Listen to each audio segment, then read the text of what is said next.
तकरीबन 2 महीने पहले ये भारत जोड़ो यात्रा कन्याकुमारी में शुरू की थी। आपने देखा होगा, देखा था आपने? कन्याकुमारी से चालू हुई और अब तकरीबन 2000 किलोमीटर हमारे यात्री और लाखों लोग हमारे साथ चले हैं। जब यात्रा शुरू हुई, मैं आपको मजेदार बात बताता हूं, जब यात्रा शुरू हुई हम केरला से निकले और केरला में बहुत बड़ा रिसेप्शन था। और जब मैं केरला से निकल रहा था, मैंने सोचा कि भाई अब केरला को कोई हरा नहीं सकता। मतलब लाखों लोग निकल गए। और फिर मैं महाराष्ट्र पहुंचा और महाराष्ट्र केरला से आगे निकल गया। अभी ताली मत बजाओ, अभी मत बजाओ, ताली बजाने का टाइम आएगा, ताली बजाने का टाइम आएगा। और फिर हमने महाराष्ट्र में कितने 15 दिन चले थे हम, महाराष्ट्र में 15 दिन चले। और मैं आपको बता नहीं सकता, भारत जोड़ो यात्रा को महाराष्ट्र के लोगों ने, किसानों ने, मजदूरों ने, छोटे व्यापारियों ने, युवाओं ने, माताएं बहनों ने कितनी शक्ति दी। और मैंने कहा अब महाराष्ट्र को कोई नहीं हरा सकता। और फिर मैं मध्य प्रदेश में आया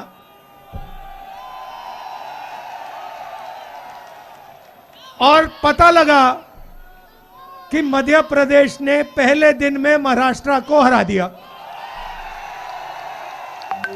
आप उनसे भी आगे निकल गए। तो जिन्होंने आज भारत जोड़ो यात्रा को अपनी शक्ति दी, अपना प्यार दिया, उनको मैं दिल से धन्यवाद करना चाहता हूं। और जिन्होंने आज इस यात्रा को ऑर्गेनाइज किया, उनका भी मैं दिल से धन्यवाद करना चाहता हूं। आपको ए ग्रेड में देना चाहता हूं। सारे कांग्रेस के कार्यकर्ताओं को, कांग्रेस के नेताओं को, और खास तौर से जो हमारी मध्य प्रदेश की जनता है, आपको मैं दिल से धन्यवाद करता हूं। अब भैया, अब ताली बजाने का टाइम है। देखिए,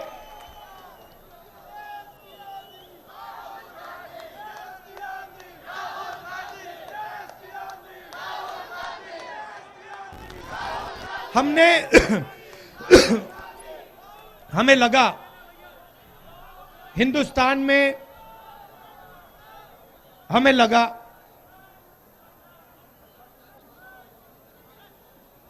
कि नफरत, डर और हिंसा का माहौल बीजेपी के लोगों ने बना दिया है। और हमने बहुत कोशिश की, जो जनता की आवाज थी, चाहे वो किसानों की आवाज हो, मजदूरों की आवाज हो, छोटे व्यापारियों की आवाज हो, हमने पहले उसको लोकसभा में, राज्यसभा में उठाने की कोशिश की। किसानों के 3 काले कानून आए, उसके बारे में हमने बात करने की कोशिश की विधानसभा में, लोकसभा में। उससे पहले प्रधानमंत्री जी ने नोटबंदी लागू की थी, आपको याद होगा, सबको याद है। 500 रुपए, 1000 रुपए का नोट उन्होंने रद्द कर दिया। और आप किसी भी छोटे व्यापारी से पूछो, आज मैं उनके साथ चल रहा था, उनके सारे के सारे बिजनेस एक के बाद एक, एक के बाद एक, एक के बाद एक, लाखों बिजनेस हिंदुस्तान में बंद हो गए। और जो बचे, गलत जीएसटी लागू करके, 5 अलग अलग जीएसटी, 28% तक टैक्स लागू करके उन्होंने जो बच गए थे उनको भी उड़ा दिया। आज नहीं, देखिए, पार्लियामेंट में हमने बात उठाने की कोशिश की और जब भी हम पार्लियामेंट में बात उठाते थे, जैसे ही हमने बात उठाई, मैं आपको दिखाता हूं क्या होता था, ऐसे माइक ऑफ हो जाता था।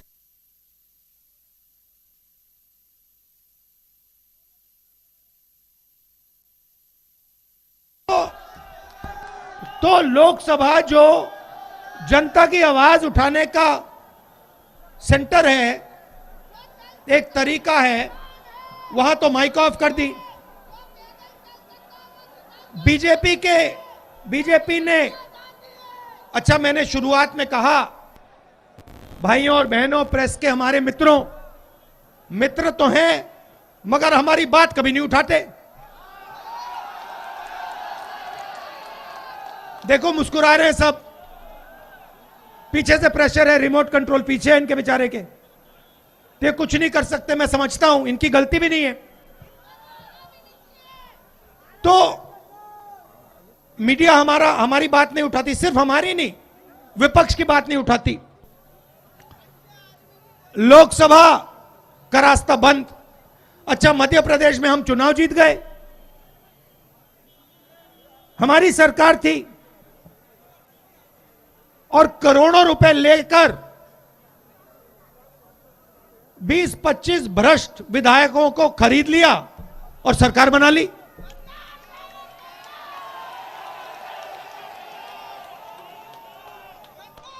मेरा कहना है, हमने भारत जोड़ो यात्रा क्यों शुरू की? क्योंकि सब लोकतांत्रिक रास्ते बंद थे। लोकसभा बंद, चुनाव का रास्ता बंद। मध्य प्रदेश में हम चुनाव जीत के आए। प्रेस का रास्ता बंद। बाकी जो संस्थाएं, इंस्टीट्यूशंस हैं, उनको सबको आरएसएस, बीजेपी ने पकड़ रखा है, अपने लोग भर रखे हैं। जुडिशरी पे दबाव डाल रखा है, कोर्ट्स पे दबाव डाल रखा है। तो हमने सोचा एक ही रास्ता है और कोई रास्ता बचा नहीं है। सड़क पे उतरो, जनता से गले लगो, किसानों की बात सुनो, मजदूरों की बात सुनो, छोटे व्यापारियों की बात सुनो और उनसे सीधा जाके जुड़ जाओ।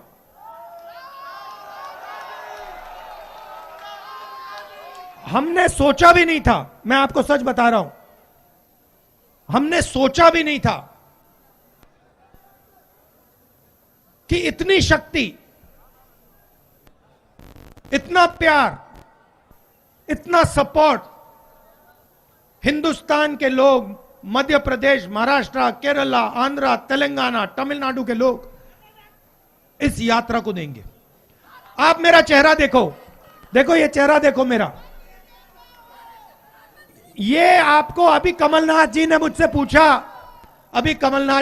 पूछा, निकले मेरे साइड से, मुझसे पूछते हैं, राहुल तुम थके नहीं हो? भाइयों और बहनों, मेरा चेहरा थका हुआ दिख रहा है? मैं 2000 किलोमीटर चला हूं, 2000, कोई थकान नहीं, एक सेकंड की थकान नहीं। सुबह उठता हूं, मैं आपको बता रहा हूं, सुबह उठता हूं, चलना शुरू करता हूं और जितनी आसानी से मैं 6 बजे सुबह चलता हूं, उससे तेज मैं 8 बजे रात को चलता हूं। और ये क्यों हो रहा है? अजीब सी बात है। 2000 किलोमीटर चल गया हूं। भाइयों बहनों, मित्रों,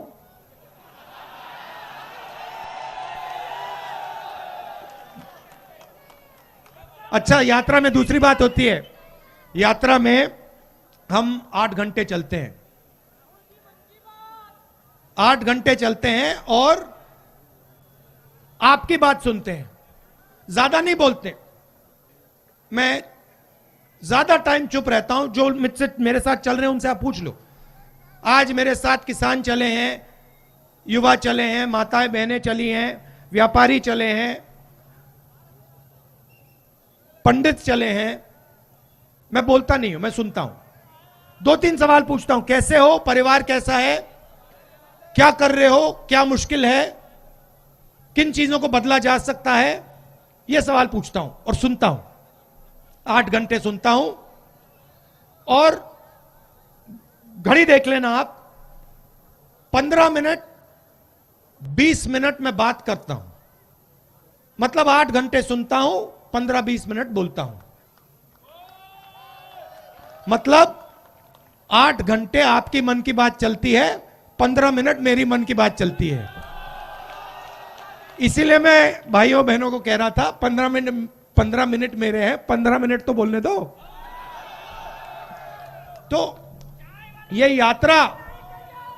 यात्रा हमने नफरत, हिंसा, डर के खिलाफ शुरू की। देखिए, हिंदुस्तान नफरत का देश नहीं है, हिंसा का देश नहीं है। सच बताऊं तो हिंसा और नफरत जैसी कोई चीज ही नहीं होती। डर होता है, जिसके दिल में डर होता है वो हिंसा करता है, वो नफरत फैलाता है। जिसके दिल में डर नहीं होता है वो हिंसा और नफरत नहीं फैला सकता, उसके दिल में होती नहीं है। मेरा कहना है जो हिंसा होती है वो डर का एक रूप होता है, जो नफरत होती है वो डर का एक रूप होता है। और जो बीजेपी की सरकारें होती हैं वो जानबूझकर डर फैलाती हैं। आप पूछोगे किसके दिल में डर, मैं बताता हूं। आप किसी भी किसान से बात करो और उससे पूछो, भाई बताओ तुम्हें कांग्रेस सरकार के समय डर लगता है या बीजेपी की सरकार के समय डर लगता है? सब के सब आपको कहेंगे डर हमें बीजेपी की सरकार के टाइम लगता है। फिर पूछो क्यों, और कहेंगे देखिए बीजेपी की जो सरकार होती है वो किसान की मदद और किसान की रक्षा नहीं करती है। खेती आसान काम नहीं होता है। किसी ने मुझे कहा ओ आप 2000 किलोमीटर चल लिए, यह कोई मुश्किल काम नहीं है। हिंदुस्तान का किसान 2000 नहीं, अपनी जिंदगी में 30-40 हजार किलोमीटर चलता है, आगे पीछे खेत में, सही बात नहीं, इन्हीं सड़कों पे चलता है। तो असली काम वो करता है। अब उसको क्या जरूरत होती है? उसको फर्टिलाइजर, बीज, बीमा, इन चीजों की जरूरत होती है। उसको सही बीज नहीं मिलता, फर्टिलाइजर के दाम दुगने हो जाते हैं, 4 गुना। पोटाश का क्या दाम है? 2200, पहले क्या होता था? 400। तो सबसे पहले ये किसान के दिल में डर भर देते हैं। 24 घंटा काम करता है, 4 बजे सुबह उठता है, आधी रोटी खाता है, और फिर जब उसका समय आता है, चाहे गेहूं हो, सोया हो, केला हो, बेचने का समय आता है, तो दिल्ली में बीजेपी के लोग एक्सपोर्ट इंपोर्ट की पॉलिसी बदल देंगे और दाम को गिरा देंगे। तो पूरी की पूरी मेहनत 2-3 दिन में गायब हो जाती है। एमएसपी नहीं दिलवाएंगे। और अगर किसी किसान का खेत बर्बाद हो जाए, आंधी आ जाए, तूफान आ जाए, बीमा का पैसा मध्य प्रदेश में उसको नहीं मिल सकता। ऐसे किसान के दिल में ये डर पैदा करते हैं। युवाओं के दिल में डर कैसे पैदा करते हैं? युवाओं को रोजगार कौन देता? भैया ये एम्बुलेंस है क्या? युवाओं को क्या चाहिए होता है? युवा क्या चाहता है? रोजगार। अब रोजगार देता कौन है? ये जो प्रधानमंत्री जी के 2-3 मित्र हैं, ये रोजगार नहीं देते देश को। ये ज्यादा से ज्यादा 50,000, 1 लाख, 2 लाख लोगों को रोजगार दे सकते हैं। अगर पूरा मिला दो, रोजगार कौन देता है? रोजगार छोटा व्यापारी देता है। सही सिर हिला रहे हो? सही। रोजगार स्मॉल और मीडियम बिजनेस जो चलाता है, जो हिंदुस्तान में लाखों हैं, कोई 300 लोगों को रोजगार देता है, कोई 500 को, कोई 2,000 को, कोई 10,000 को। छोटे छोटे मिडिल साइज बिजनेस, जैसे यहां पे दुकानें हैं, इन दुकानों में लोगों को रोजगार मिलता है। ऐसी लाखों करोड़ों दुकानें हैं हिंदुस्तान में, ये रोजगार देते हैं। रोजगार पब्लिक सेक्टर से मिलता है। BHEL जैसी कंपनी, हिंदुस्तान रेलवेज, सेना, CRPF, BSF और प्राइवेट सेक्टर में जो छोटी और मिडिल साइज कंपनी है उधर। अब इन्होंने क्या किया? युवाओं को डराने के लिए सबसे पहले इन्होंने नोटबंदी, GST लागू की, और जो रोजगार देने की रीढ़ की हड्डी उसको उड़ा दिया। तो आज हिंदुस्तान में युवाओं को रोजगार नहीं मिल सकता, खत्म। मध्य प्रदेश में आप कुछ भी कर लो, यहां पे युवाओं को रोजगार नहीं मिल सकता, क्योंकि रीढ़ की हड्डी तोड़ दी। जैसे ये खड़े हैं, अगर हमने इनकी रीढ़ की हड्डी तोड़ दी, ये खड़े नहीं हो पाएंगे, खत्म कहानी। जो करना है कर लो। वो हिंदुस्तान का स्मॉल और मीडियम सेक्टर है, उसके साथ नरेंद्र मोदी जी ने वो किया है। ये पॉलिसियां नहीं थी भाइयों बहनों, ये हथियार है।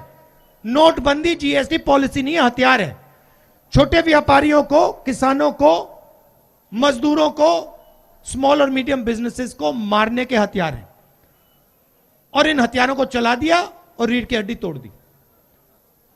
अब दूसरा रास्ता, public sector, railways, BHEL, army, ये दूसरा रास्ता है युवाओं के लिए, हैगा। प्राइवेट, पब्लिक सेक्टर को प्राइवेट कर दिया, रेलवेज को बेच रहे हैं, BHEL को बेचने की तैयारी हो रही है, पेट्रोल कंपनीज बेच रहे हैं। जो भी आपकी पूंजी थी, अभी आएंगे, पब्लिक सेक्टर का रास्ता बंद कर दिया। और जो आखिरी रास्ता था, जो भैया ये हमारा झंडा, ये इसको आगे लाओ, तिरंगे के यहां लाओ, मैं दिखाना चाहता हूं।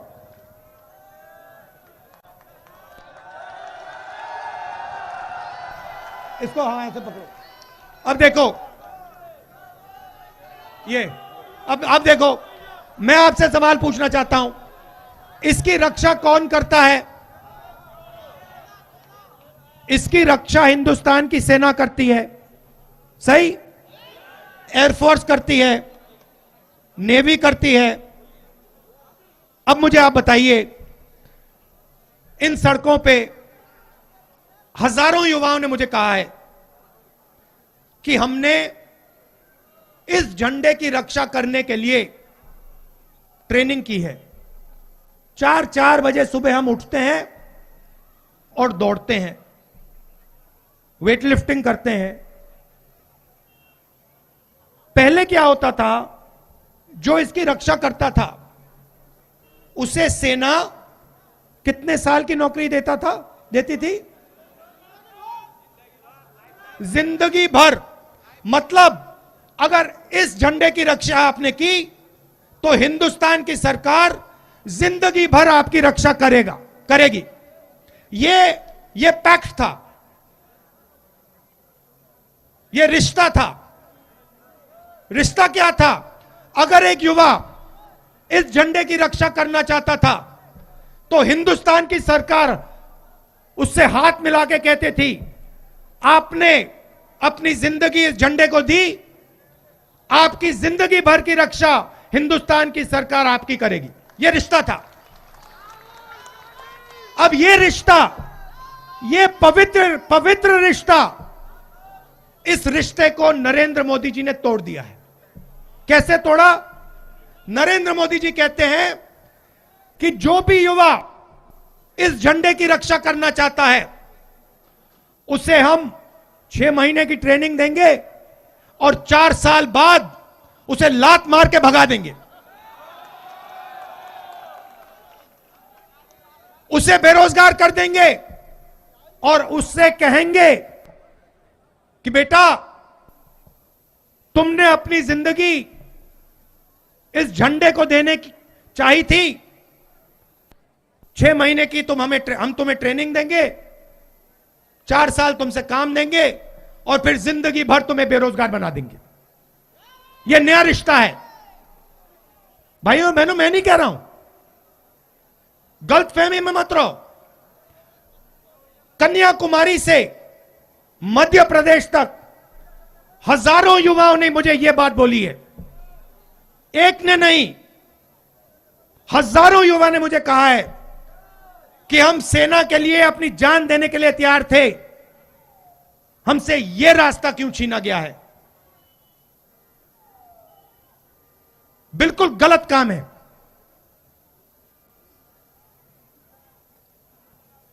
तो सारे के सारे रास्ते बंद कर दिए हैं। सेना का रास्ता बंद कर दिया, पब्लिक सेक्टर का रास्ता बंद कर दिया, सरकारी नौकरियां जो होती हैं उसका रास्ता बंद कर दिया। क्यों? डर पैदा करना चाहते हैं किसानों के दिल में, युवाओं के दिल में, मजदूरों के दिल में। क्यों? क्योंकि भाई और बहनों उस डर को वो नफरत में बदलना चाहते हैं, भाई को भाई से लड़ाना चाहते हैं। क्यों? क्योंकि हिंदुस्तान के 3-4 सबसे बड़े अरबपतियों को आपका पूरा का पूरा धन पकड़ाना चाहते हैं। यह सच्चाई है। तो भारत जोड़ो यात्रा का काम क्या है? जो भाई को भाई से लड़ाया जा रहा है, जो डर फैलाया जा रहा है, सबसे पहले उसके खिलाफ खड़ा होना। एक बात मुझे बताइए, बुरहानपुर जो है किस लिए जाना जाता है? बताइए। यह नफरत के लिए जाना जाता है क्या? क्या कहते हैं कि बुरहानपुर नफरत का सेंटर है? ना, कहते हैं बुरहानपुर मोहब्बत का सेंटर है।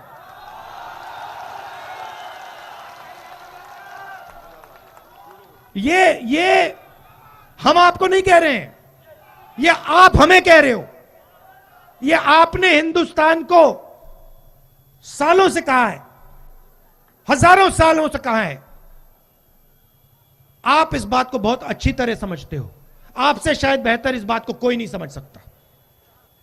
और ये जो आपका मैसेज है, मोहब्बत का मैसेज, ये हम यहां इधर से श्रीनगर तक ले जाएंगे।